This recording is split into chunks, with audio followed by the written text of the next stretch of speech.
Hey all, this is Anjali, and in this video I'm going to tell you how should you prepare for your class 12th information practices board exam. Obviously this is the last time when you can think of preparing for your best, because Feb is there and then from March you're starting your exams, and on 23rd of March you have your final board exams for IP in 2018. Now, since less time is left, but still, if you haven't thought seriously about how can you score very good marks in IP, or you haven't practiced much in the past, but this is the right time. If you give some time to IP, it can really help you to boost your percentage, because this is the subject where you have to put in less efforts, but it can give you very good results. So as we know, 30 marks practical is there and the theory exam is only for 70 marks. So in this video, I'll tell you how should you prepare to get 70 out of 70, or the maximum which you can achieve. It all depends upon your practice. But I'm there to guide you the best possible way. So now when we talk about the IP exam, your IP paper is divided into 7 questions. So we have question 1, 2, 3, 4, 5, 6, 7 in total. That whole weightage is for 70 marks. But if I talk about the modules, so we have 5 basic topics in your syllabus. One is computer networks and open source software. The other one is Java programming. Then we have HTML, XML. Then we have DBMS and IT applications. The maximum weightage, as you can see over here, is for DBMS. It's 30 marks. So DBMS is a thing which is interesting, easy to learn, easy to practice, and it takes less time to practice in comparison to Java. And the weightage is the highest. It takes 30 marks. So when you are starting preparing for your board exams, my suggestion is that first pick up DBMS. You should pick DBMS as the first thing. Make sure you don't lose any marks in DBMS. So once I'm sure that okay, now I'm not going to lose anything in DBMS, my 30 marks are secured, I should head next to HTML or XML. Now HTML and XML is very basic stuff you have. You just basically get what are the various tags in HTML, what is the purpose of those tags, what is the difference between different tags in HTML, and for XML we usually get one question only, that is the difference between HTML and XML. This whole thing comes for 5 marks. Small syllabus, easy things, and you can easily get 5 marks out of this. Then is IT applications. This is like a gift for you from CBSE. These 5 marks are very easy to score. I'll show you some sample questions which you can see that so easy it is, because here you get a question for 2 marks depending upon like what is front end, what is back end, or what is GUI and all. And 3 marks question or 2 mark question is there where you have to tell, like, to enter a name, what should be used.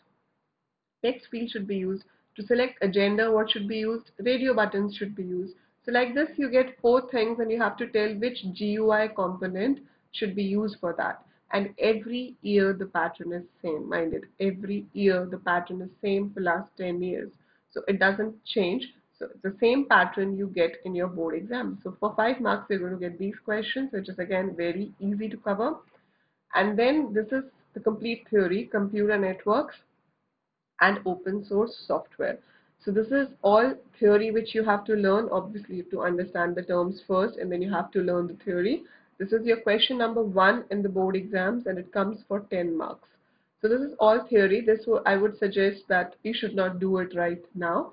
You can wait till your board exam. Like if your board exam is on 23rd, you can start preparing for it on 20th or 21st.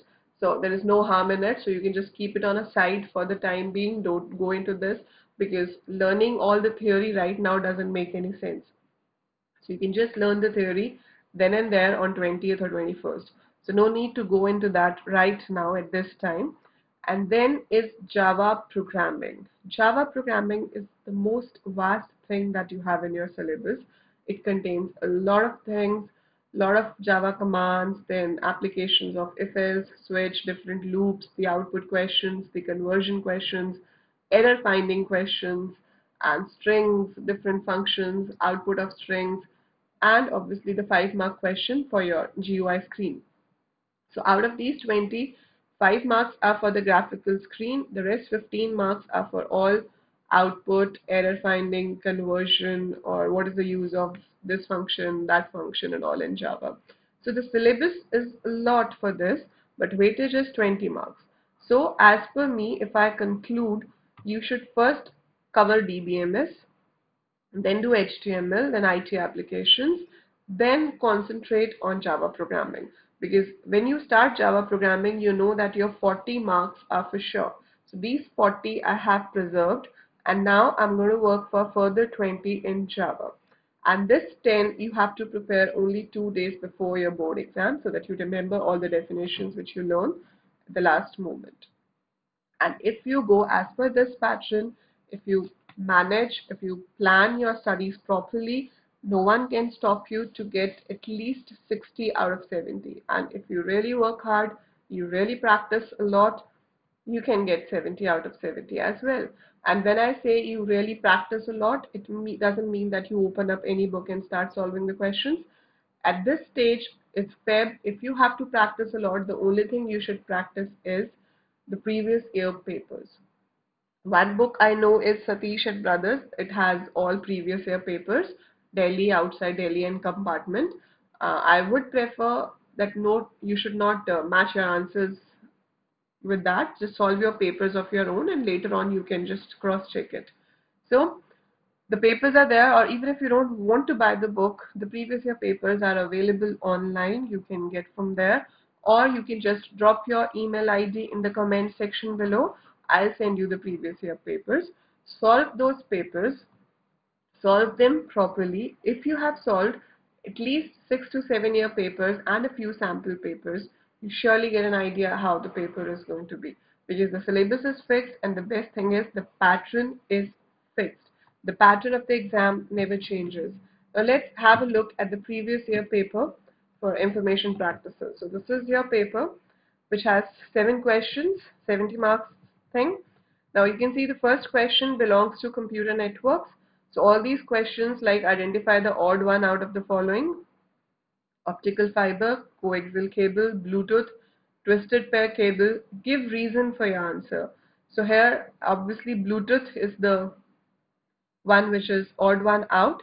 You have to justify the answer. The justification is that the other three are cables. They are guided transmission media, but Bluetooth is a wireless transmission media. So this is the odd one out. So I'm not going to explain the whole paper right now. I'm just going to tell you the pattern of the paper in this video. And in the coming videos, we will be discussing previous year questions section by section. Like I'll be discussing question number 1 from all previous year papers, then I'll be discussing question number 2 from all previous year papers, like that. But in this, we're just going to see the pattern. So you can see the question number 1 belongs to computer networks and open source software for 10 marks. Then you get question number 2, that's for Java and HTML. This is again for 10 marks. So I have questions related to Java. The first 4 are related to Java, and then E and F are related to HTML, and G is again related to Java. But the whole sum of these questions would be 10 marks. Then is question number 3, that's from DBMS. Question number 3 is of 10 marks. It has all theory or basic kind of questions related to SQL and DBMS. So this all is for 10 marks. Then is question number 4. This is for 15 marks. So question number 4 carries 15 marks, and it has all Java in this. Like the first one is to tell the output, then second is again the output, third is also the output, and again then you have how many times the loop works and all. So this is basically based on loops and all. Then error finding question, and this question is for 5 marks. So this question is for sure over there, basically using radio buttons and checkboxes to check your logic. This question comes for 5 marks in your board exams, where 2 marks are for free. Like here in this paper, this is for 6 marks, and 2 marks for free are for clear button and exit button. The coding of clear and the coding of exit is usually same all the time. So these 2 marks you can get for sure. So that's for 15 in total, question number 4. Then question number 5 is from SQL. It again carries 10 marks. Here you usually get one table on which you have to answer the SQL queries. Usually 4 questions are there for which you have to write the SQL command, and 4 are there for which the command is already there, and you need to write the output. So here in this paper, there are 8 commands for which you have to write the SQL commands, and for 2 you have to write the output. So this is completely for 10 marks, but usually it can be for 6 or 8 marks, and for 2 marks you can have some theory question along with it. Then question number 6 is again DBMS.